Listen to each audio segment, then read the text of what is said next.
Hi అండి. చిక్కటి గ్రేవీతో అన్నంలో కలుపుకొని తింటే అదిరిపోయే చికెన్ ఫ్రై రెసిపీ ఏ విధంగా చేసుకోవాలో చూసేయండి.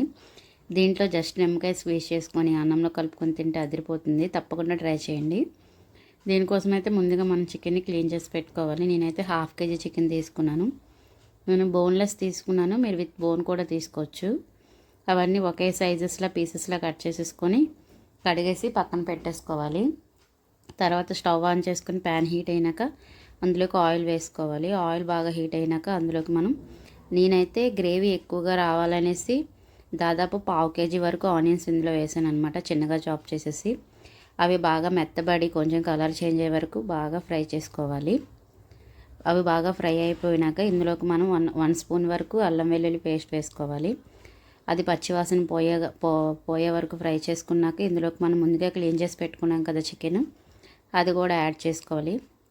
చికెన్లోకి మనం సపరేట్గా వాటర్ ఏమీ వాడమండి.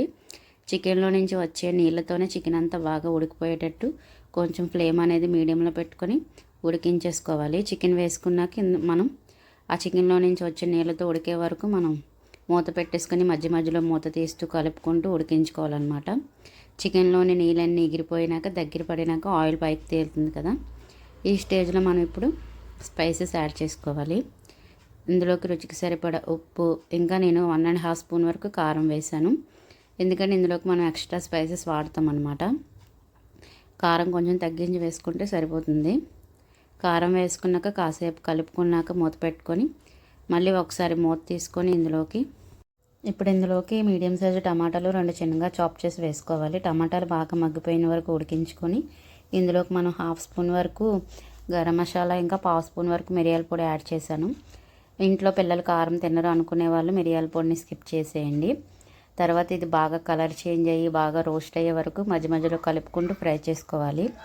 తర్వాత అందులోకి మనం మంచి ఫ్లేవర్ కోసం పచ్చి కరివేపాకు, ఇంకా పచ్చిమిర్చిని ఘాట్లు పెట్టుకొని కొంచెం జీడిపప్పు కూడా వేసుకొని ఒక 5 నిమిషాలు సాల్ట్ చేసుకుంటే చాలా బాగుంటుంది. ఒక్కసారి ట్రై చేయండి. కళాయి ఏంటి ఇలా మాడిపోయింది అనుకోకండి, మాడిపోలేదండి, బాగా రోస్ట్ చేశాను కదా. మీరు ఇటువంటి ప్యాన్లో కాకుండా నాన్ స్టిక్ ప్యాన్లో అయితే మనకి గ్రేవీ అనేది సపరేట్ అయిపోతుంది, పర్లేదు. మేమైతే నేను ఇలా కర్రీ అంతా ఫ్రై అంతా అయిపోయినాక సపరేట్ చేసేసి అందులో రైస్ కలుపుకొని తింటాను. చాలా బాగుంటుంది. వీడియో నచ్చితే లైక్ చేయండి.